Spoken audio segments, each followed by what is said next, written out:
Ya, listo, entonces esa era la intro, ya. A ver, entonces vamos a empezar por acá, sí, todo en honor al tiempo, ya, a ver. Entonces esto es el arte del foul injection, ya. ¿Qué significa todo esto? Es básicamente manipular los voltajes que recibe el microcontrolador. Sí, recuerden que todo a la final es 1 y 0, todo es presencia de voltaje 1, no hay voltaje 0, ya. Yo me dedico a lo que es hardware hacking en investigaciones, me dedico como a pentesting, ethical hacking, y como soy electrónico me metí a esta parte, como solito aprendí muchas cosas ya. He expuesto como en las conferencias de hacking más importantes del mundo. Para los que no conocen, les invito a ver los videos de la DEFCON, ¿sí? Entonces, la DEFCON es la conferencia de ciberseguridad, donde justamente el que estaba en el video ha expuesto y varios han expuesto. Ahí es como que hackeas algo súper importante, postulas y te pagan todo el evento y es en Las Vegas. Entonces vamos a revisar los conceptos básicos de foul injection, las protecciones de los microcontroladores, las herramientas que ustedes pueden utilizar, una demo y los casos reales. Listo. Entonces tenemos tres tipos de foul injection, ¿ya? Tenemos foul injection electromagnético, de reloj y de voltaje. El que vamos a revisar acá y el que nos interesa es el voltaje. Y el más hablado y explicado y explotado y hackeado es el del voltage glitching. Sí, sí. ¿Cómo estás? Claro que sí. ¿Qué tal? Sí, no. Tranquilos. Sí, justo estamos empezando, entonces. Belleza. Buenísimo. Entonces, sí, estaba explicando, en realidad son tres tipos de foul injection y vamos a hablar nosotros del voltage glitching, ¿ya? Entonces, ¿qué es esto del glitching, del voltage glitching?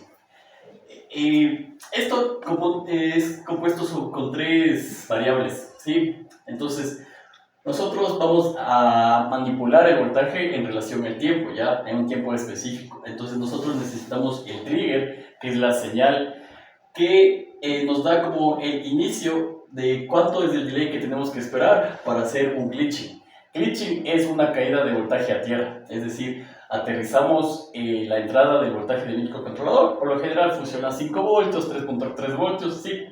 Esa entrada la bajamos a tierra. Entonces, en ese momento desaparece. Entonces, estamos hablando de nanosegundos o incluso milisegundos, pero en general nanosegundos la parte del pulso, ¿ya? Y después restablecemos para que el microcontrolador siga su funcionamiento, ¿ya? Entonces, es súper importante manejar el trigger, el delay y el pulse lane, ¿sí? Pero, ¿qué es lo que pasa? Entonces, cuando nosotros hacemos esto del glitching, nosotros estamos cambiando los bits. ¿Por qué cambiamos los bits? Porque recuerden, en el microprocesador, microcontrolador, tenemos la parte de la memoria RAM, ¿no es cierto? Es un sistema chico, es como una computadora pequeña, tenemos la memoria RAM. Y todo eso está almacenado como en flip-flops, así como súper pequeños, que se reduce a eso, ¿ya? Entonces, cuando nosotros cortamos la energía, digamos que se está haciendo una operación de comparación de una variable x, digamos que si x es igual a y. Resulta que cuando y está siendo leída desde la memoria al CPU, ¿sí? Entonces se lee diferente, se lee erróneamente. Digamos que estamos leyendo el número 10. Hicimos el glitching y se leyó el número 9, porque por ahí se cambió un 0 o un 1. Digamos, un 1 se hizo un 0 o un 0 se hizo un 1, ¿ya?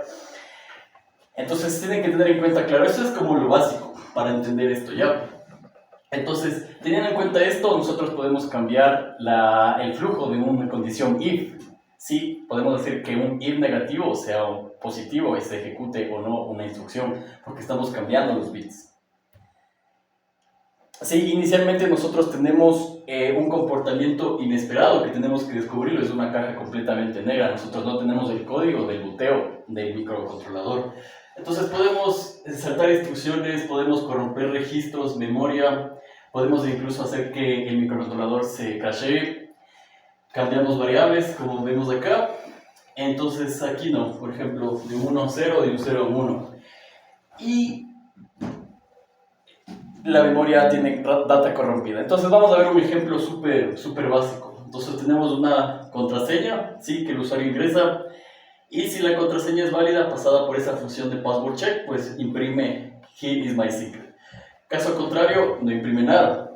Entonces, ¿qué pasa? Básicamente aquí estamos viendo que estamos validando que PW valid, password valid, sea igual a 1, o sea, true. Pero ¿qué pasa si nosotros cambiamos ese bit y le hacemos que sea diferente de 0? Un 1, un 2, un 3, o sea, en binario, ¿no? Obviamente estamos bypassando ese control y estamos accediendo, ¿sí? Bypassamos la autenticación de ese sistema porque cambiamos ese bit con el voltage glitching, ¿ya? Estos son los ejemplos más básicos, ¿sí? En el momento del microcontrolador, ustedes han programado microcontroladores, de hecho en mi curso estamos programando, ¿no es cierto? Pero después de programar, no sé si ustedes bloquean el microcontrolador, es decir, para que alguien no pueda leer su código y después replicarlo. Entonces es una buena práctica bloquear el microcontrolador para acceso de lectura. Entonces, este ataque justamente sirve para bypassear esos controles de bloqueo, ¿sí? Para obtener el firmware, ¿sí? Digamos que por ahí estamos en un dispositivo IoT, una cámara inteligente, que está hecha, no sé, en Estados Unidos de China, y queremos dumpearnos el firmware del microcontrolador. Entonces, obviamente, está protegido ese control. Por lo tanto, la única opción es mediante voltage glitching. Sí, esta es una de estas, ¿ya? Entonces, nosotros habilitamos las features de debugging para poder interactuar con el microcontrolador. La otra es el Secure Boot. Esto del Secure Boot es como una ciencia más avanzada, pero en resumen, ¿qué es lo que pasa?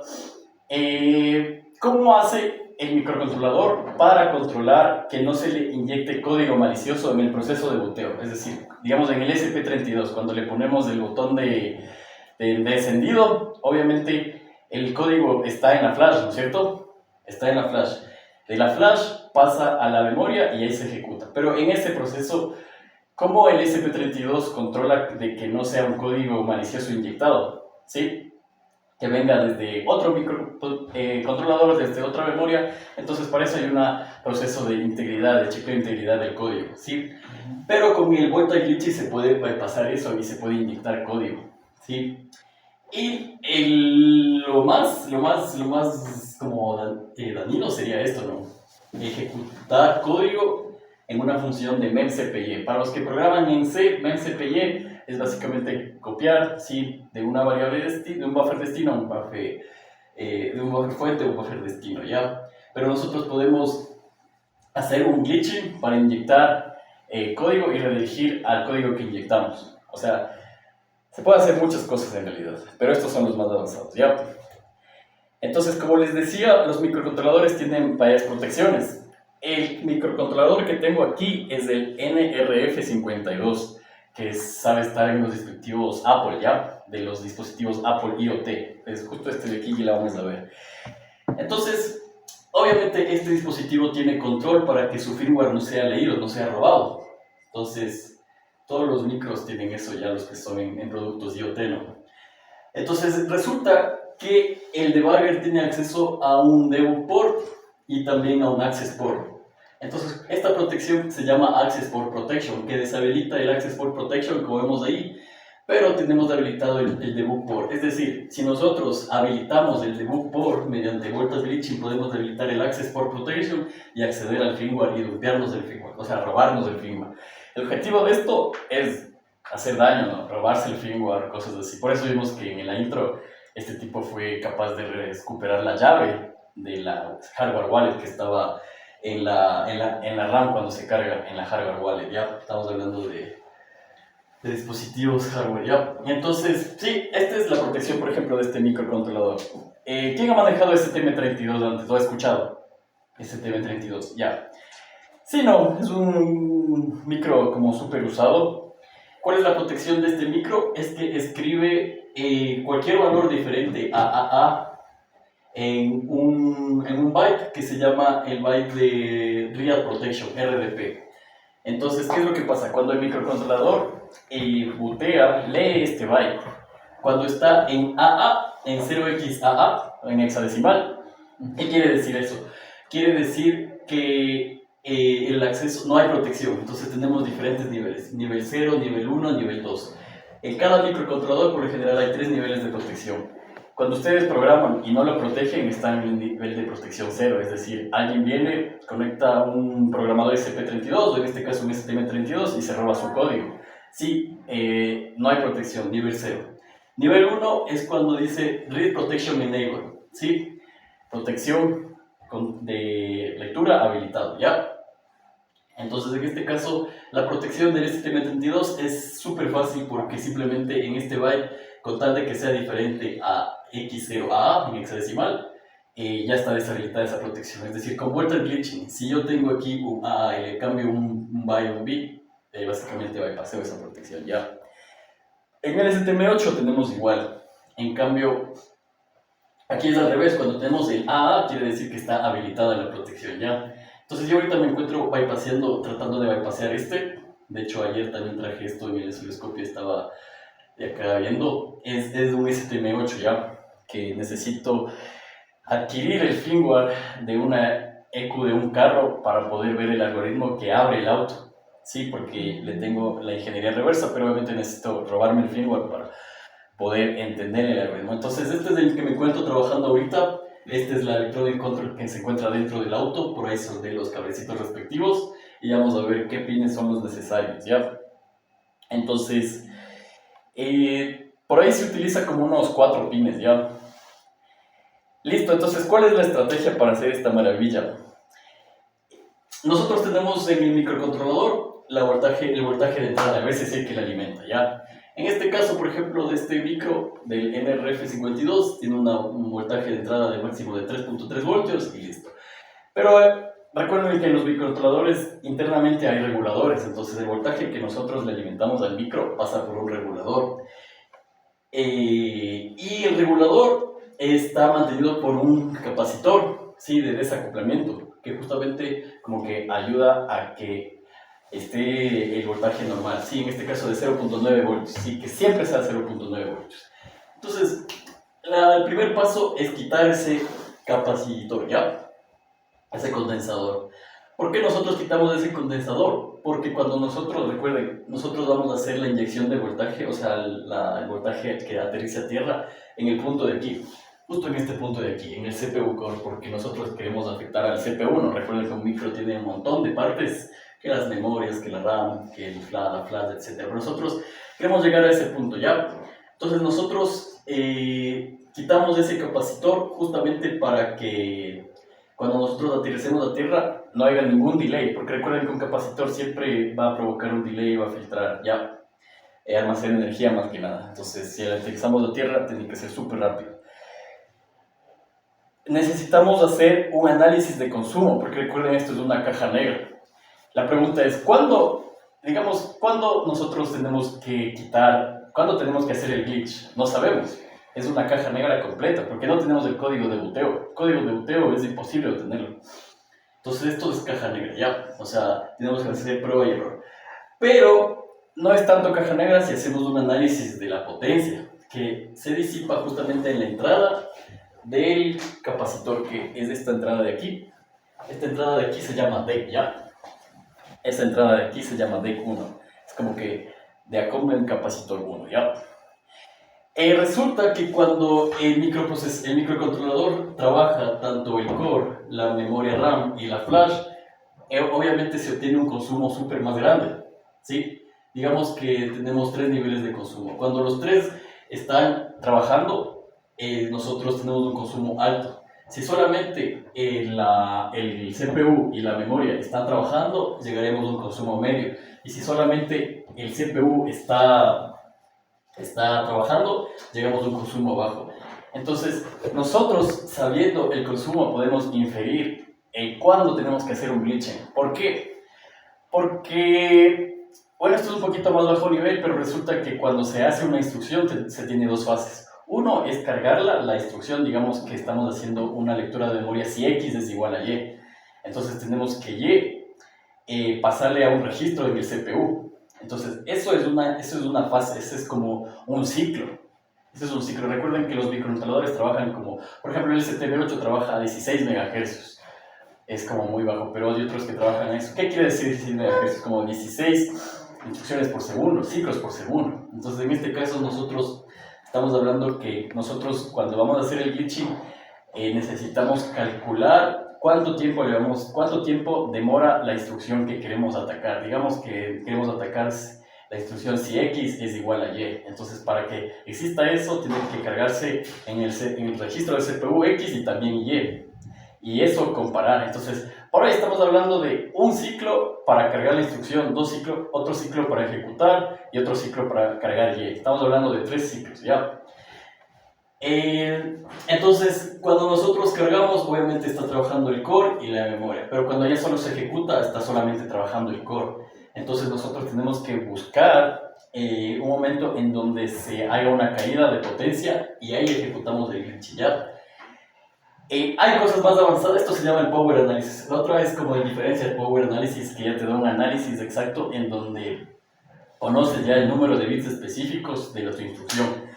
Y eso lo hizo como Joe Grano en el video que vimos al inicio. Entonces, este es el de la tarjetita de aquí que le vamos a ver, es este de aquí. Ya, yo hago un análisis de la potencia y veo que en el tiempo 2810, en las unidades que tenemos acá, existe una caída de potencia en donde justamente ya no está trabajando la RAM, sino solamente el CPU. Por lo tanto, el CPU está haciendo ya la comparación, porque nosotros tenemos que hacer el glitching justo cuando es la comparación. Sí, entonces en este momento, si yo multiplico por el clock del micro, que es 16 MHz, tenemos ya el tiempo específico en donde tenemos que hacer el glitch. Igual si tienen preguntas, pregúntenme nomás, porque yo sé que esto al inicio es difícil de entender, entonces igual estoy grabando como para que le puedan chequear despuesito. Listo, después de eso, ¿qué tenemos? ¿Quién conoce los MOSFET? ¿Quién ha trabajado con MOSFET antes? MOSFET. ¿MOSFET? ¿No? ¿Transistor? No sé qué es un MOSFET, ¿Pero transistor? Sí. Ya. Es un transistor, ¿ya? Básicamente tenemos el gate de la entrada, tenemos el drain, del drenaje y source weight, ¿ya? Es decir, este es de tipo N. Cuando hay presencia de voltaje, estamos hablando de voltaje, no de corriente. Cuando hay presencia de voltaje en el gate, es decir, en la línea de acá, se cierra este circuito y por lo tanto existe como un aterrizaje de circuito a tierra, ¿sí? Electrones van a tierra, ¿ya? Entonces, nosotros, ¿cómo es que hacemos el glitching? Nosotros lo hacemos a través de un MOSFET, ¿ya? Básicamente, en el momento que nosotros queremos hacer el glitch de aterrizar a tierra, nosotros tenemos que controlarlo con un MOSFET, ¿sí? Mediante presencia de voltaje. Simplemente es un interruptor, on, off, ¿ya? Pero para que sea más inteligente y preciso y sea controlado por hardware y software, utilizamos un microcontrolador conectado al MOSFET. Entonces déjenme les muestro aquí. Ahí lo van pasando ya. Entonces aquí tú tienes el MOSFET y aquí tienes el micro ahí para que lo vayan viendo. Prendo la luz un ratito.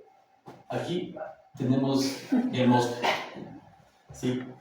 Y este es una Raspberry Pi que puede ser cualquiera y controla ya. Para que les pase.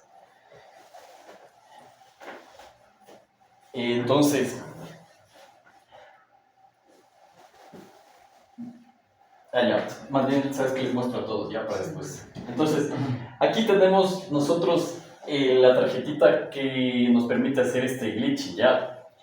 Tenemos aquí un MOSFET súper pequeño que sale con el pin acá, el amarillo, ya, el cablecito amarillo.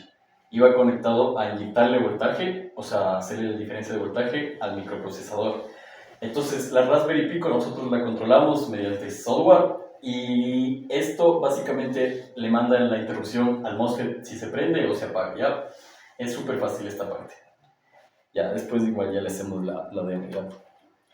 Entonces, como vemos, este MOSFET es controlado y va conectado al capacitor. Entonces nosotros tenemos que sacar este capacitor. Sacamos ese capacitor, o sea, lo desoldamos de la tarjeta objetivo. Y nada, conectamos de ahí nuestro glitching, porque ahí va a ser la inyección ya. Entonces, ¿cuál es el proceso de esto del glitching? Nosotros, primeramente, hacemos el análisis de potencia para saber en qué tiempo necesitamos hacer la inyección de voltaje. Después de eso, hacemos un restart del chip, es decir, prendemos el chip, hacemos el glitch y chequeamos si tenemos acceso o no a golpearnos el firmware o a saltarnos un proceso de boteo, inyectar código, etc. ¿Ya? Si no vale, reiniciamos otra vez al restart chip.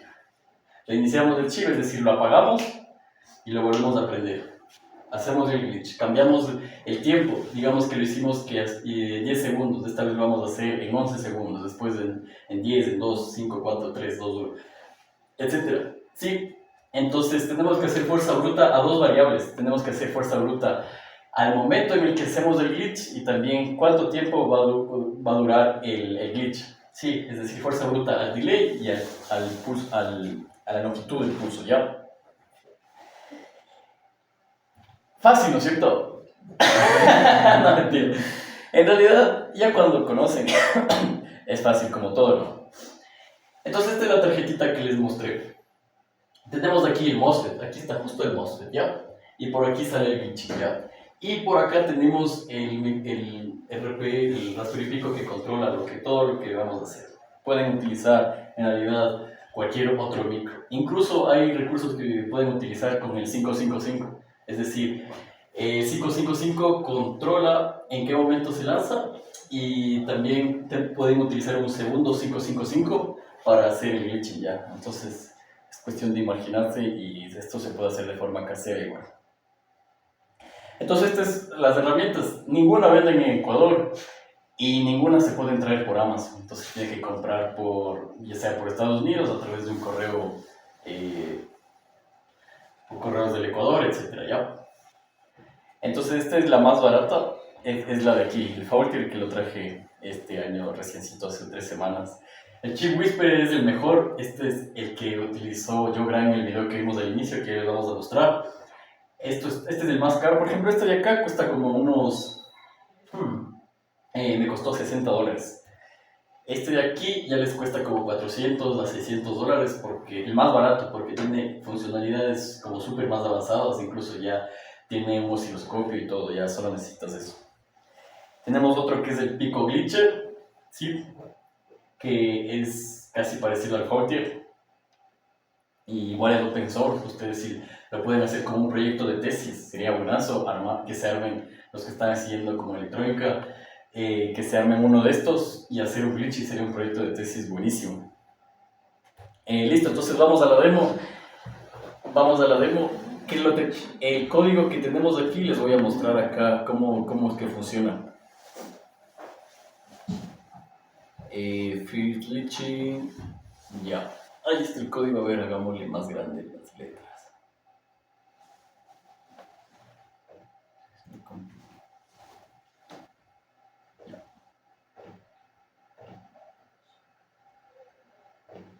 Listo. Entonces, ya, belleza. Listo. Entonces, en el glitching estamos, acuérdense, tres procesos principales. Primero, nosotros le alimentamos al microcontrolador, si le damos más o menos. Cuando encendemos el microcontrolador nos manda una señal de trigger que está encendido, puede ser por el pin de reset, etc. Entonces, primero, desde la tarjeta de aquí al micro, mandamos la señal de power.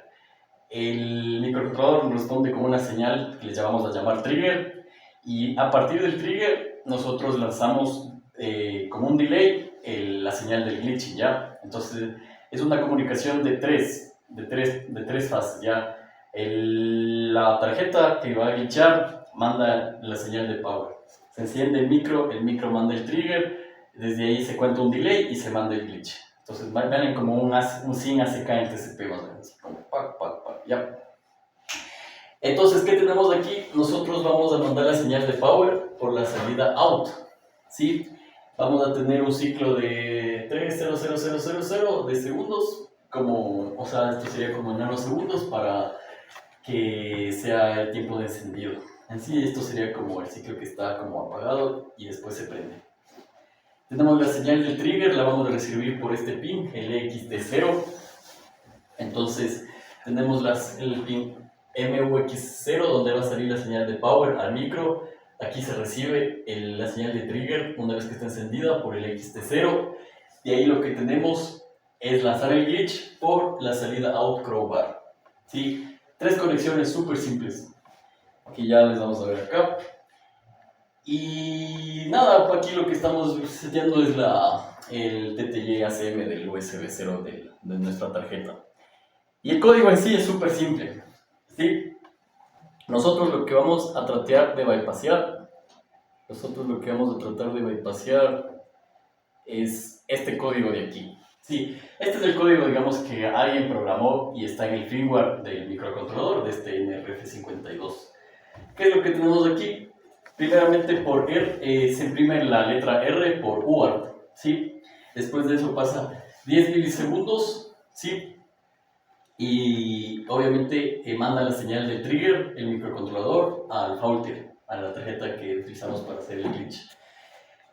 Después simplemente aquí se llena dos lazos for, en donde las variables i y j se llenan desde 0 hasta 100. Entonces, una vez que se termina este lazo for, tenemos la variable i y j en 100, ¿sí? Aquí hacemos una comparación de que si i y j es diferente de 100, imprima la flag, que es una bandera, como decir, lo hackeaste. Pero si es igual a 100, va a seguir el comportamiento normal del programa y va a imprimir la parte que dice n, que es de normal, ¿ya? Entonces es súper simple, simplemente dos variables i y j se llenan en dos lazos for, primero i, después j como un contador, las dos van a llegar a 100, ¿ya? Aquí se comprueba de nuevo si es diferente de 100, quiere decir que tú cambiaste un bit y por lo tanto el 100 se hizo, qué sé yo, 101, por ahí 99, y por lo tanto va a ingresar a esta condición y se va a imprimir la flag, o si no, a su vez la X, y se va a imprimir la flag. Si no, se imprime RN. Entonces, si todo está bien, vamos a ver la letra R y la letra N.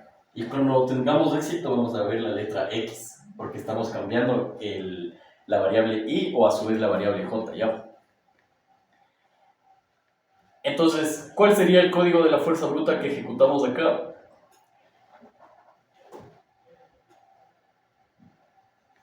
Este de aquí. Nosotros, recuerden, tenemos el delay y el pulso, ¿sí?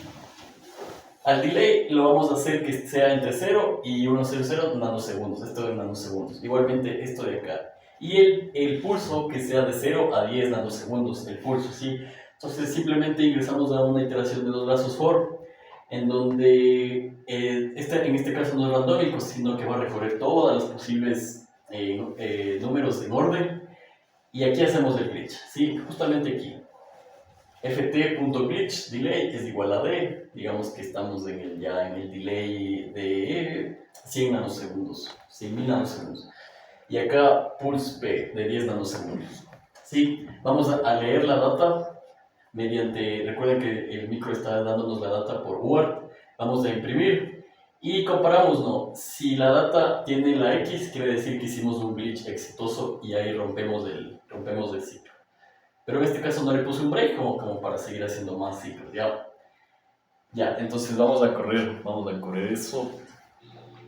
Aquí. All disconnected, very well. Let's start. Déjenme ver si puedo hacer más grande la pantalla de acá.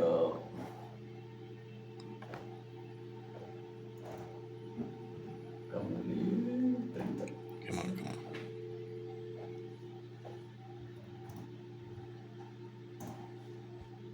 Sí, ahí es RN, que quiere decir la R que se imprime al inicio y la N que quiere decir... Ya, y ahí vemos un glitching, aquí ven, y ahí está la bandera, a ver. O sea, súper rápido.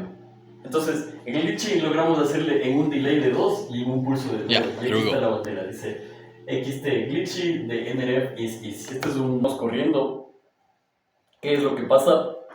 Nosotros vemos que también se hace un glitching en otro delay y también en otro pulso, porque recuerden que la comparación estamos hablando de si estamos comparando con 100, es decir, si se puede cambiar el número a 90, 80, obviamente también va a ser factible, por lo tanto el pulso también puede variar y va a ser exitoso, ¿ya? Entonces en este caso tenemos un pulso de 7 nanosegundos y un delay de 8 nanosegundos y hacemos un glitching, ¿ya? Entonces, esto es una prueba de concepto súper básica, porque a partir de eso, ustedes pueden saltar controles y como vimos en el video de acá,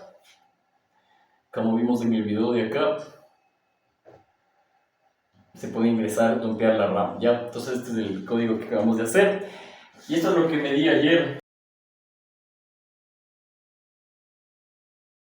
Gracias, el club. Un aplauso para el club, por favor. Entonces, cuando ustedes hacen un glitch, la señal es así. Porque es como que aterrizan a tierra, entonces hay una distorsión y se vuelve a levantar de nuevo. ¿Sí? Entonces esto sería como que está a tierra y se vuelve a levantar, a estabilizarse en el voltaje que esté, digamos que sea 3.3 voltios. Bueno, en general se alimentan 1.8 voltios ya el core del CPU, ya. Ese es el glitch. Inmediatamente después como es fuerza bruta, viene el trigger. Pero primero viene el trigger, ¿ya? Y después viene el glitch. En este caso, como es fuerza bruta, obviamente si lo tomamos en consecutivo, aquí se ve que primero es el glitch. No, pero primero es el trigger, viene el delay y de ahí viene el glitch.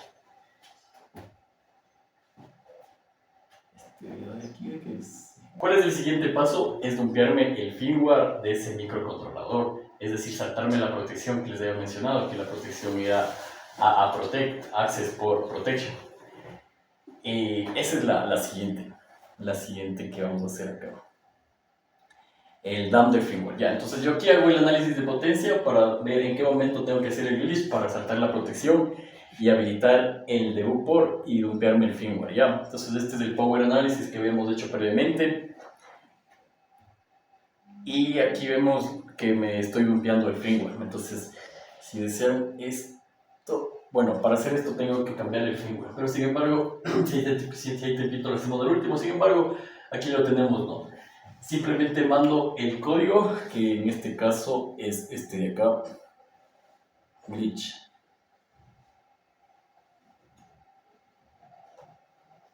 Sí, en sí, como vemos, es lo mismo, ¿ya? Es absolutamente lo mismo. Aquí lo único que cambiamos es que ya tenemos un cálculo del delay obtenido a través del análisis de potencia, que tenemos que es 2810, ¿sí? Multiplicado obviamente por 96, que hace referencia al cómo trabaja nuestra tarjeta atacante, que ataca ya 96 MHz. Y nada, aquí en vez de los dos lazos for, simplemente tenemos un while true que coge números randómicos. Entonces es como que la recomendación es coger números randómicos en lugar de recorrer todo el lazo for como lo habíamos visto aquí. Recorremos todos las posibles con dos lazos for. Y aquí lo hacemos randómico, ¿sí? Hasta que se pueda ya acceder mediante el debug, ¿sí? Al micro y ya básicamente ya se puede bypassar y robarse el firmware, ¿ya?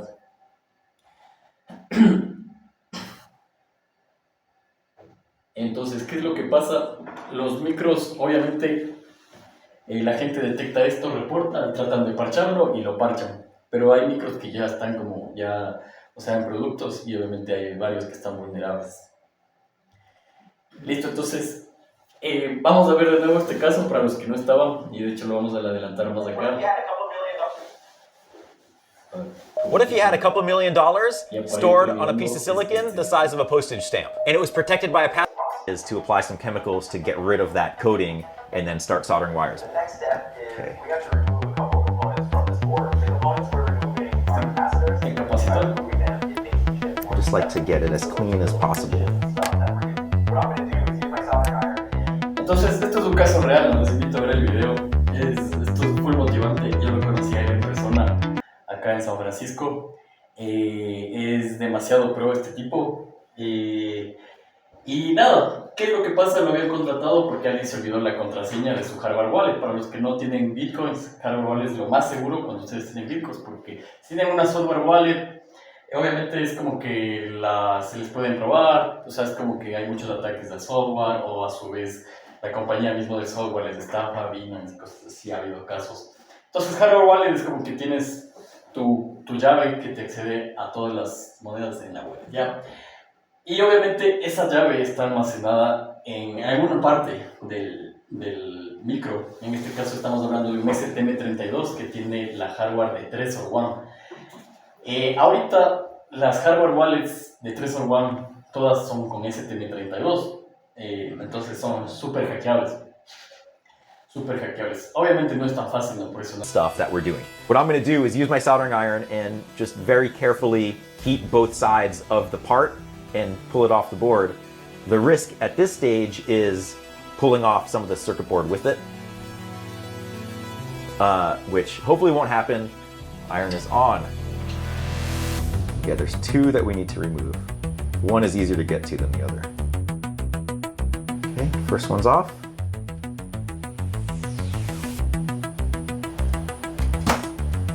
Got it. All right, so those components are off. Now all I have to do is add the external connectors that's gonna let us hook it up to the hardware over there.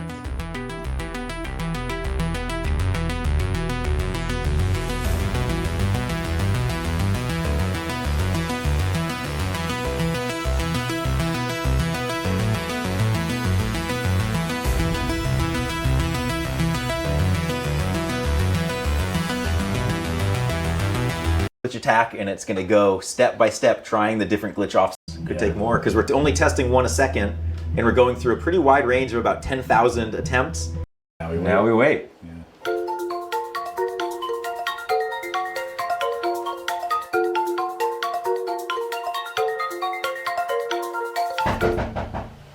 Oh, come on! This is torture. Hack the planet.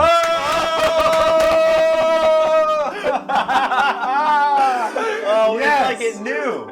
Yes. I'm like, this is torture. Hack the planet. That's awesome. Oh my god. OMG, like they say on the internet.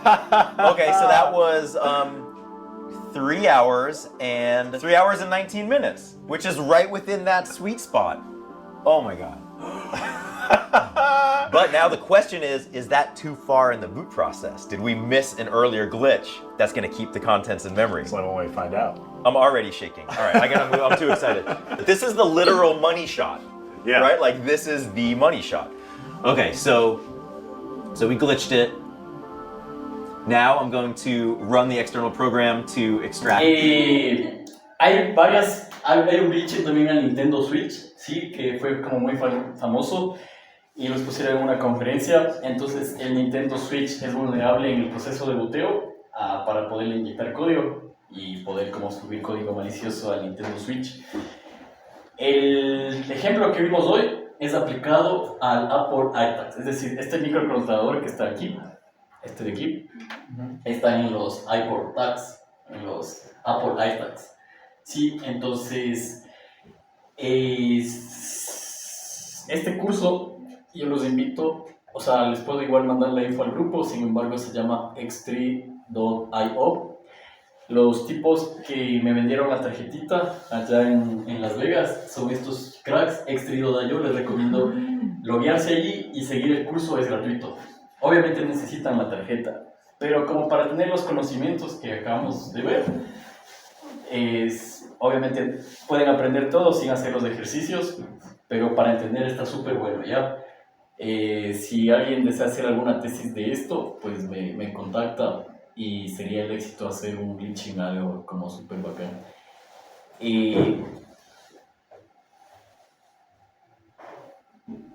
Hey, welcome to my talk, Hacking the Apple AirTags.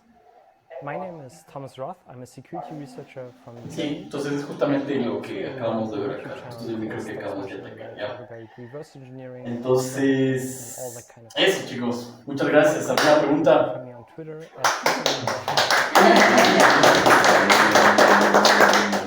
Now, before we start, Pregunten nomás, sí, les juro. Tengo stickers para los que pregunten. Bueno, les voy a dar a todos al final, no. Pero pregunten hasta eso, ¿ya? Ya. Después de que accedes y obtienes la contraseña, esa sería ya en general, ya, digamos, reinicias otra vez la placa, sigue siendo la misma contraseña, ¿verdad? Claro que sí, claro que sí. Entonces tú lo que haces simplemente, en este caso lo que hizo el Joe Grant, se dumpió la contraseña de la RAM y nada, la contraseña sigue siendo la misma. Porque en sí no estás escribiendo, porque es como que escribir, ahí afectas la integridad y eso sería bypassear otro control. Ahí escogí cualquiera uno ya. Entonces, en este caso en el de acá sí estás cambiando el código porque estás inyectando, o sea, estás inyectando. Porque en realidad en sí no puedes como cambiar el código porque hay un chequeo de integridad en los microcontroladores que se llama el Secure Boot, que chequea que nadie haya cambiado las cosas. Pero en cambio, ¿qué pasa si bypassear el Secure Boot? Pasa esto del Nintendo Switch, ¿no? Que aquí este tipo fue capaz de inyectar código en el proceso de boteo. El proceso de boteo es cuando prendes el dispositivo. Entonces, aquí igual ya les paso las diapos para que lo chequen. Y otra pregunta más, durante el proceso de glitching no hay riesgo de que se corrompa la información para nada. Para siempre no. O sea, como es temporalmente. Porque lo que estás corrompiendo es en el momento en donde está en la memoria RAM y porque no corrompes en la flash, o sea, el código del micro que está tal cual como está no lo corrompes, sino lo corrompes en el momento que está en la memoria RAM y en el CPU, en los registros del CPU, en ese momento. Pero no, nada se queda guardado, Porque recuerda que cuando tú ejecutas un programa, o sea, el código en sí queda estático en la flash, ¿no? Lo que pasa en el proceso de ejecución es que el código va siendo montado de instrucción a instrucción en la RAM y va ejecutando en el CPU, pero no puedes de hecho modificar el código de por sí.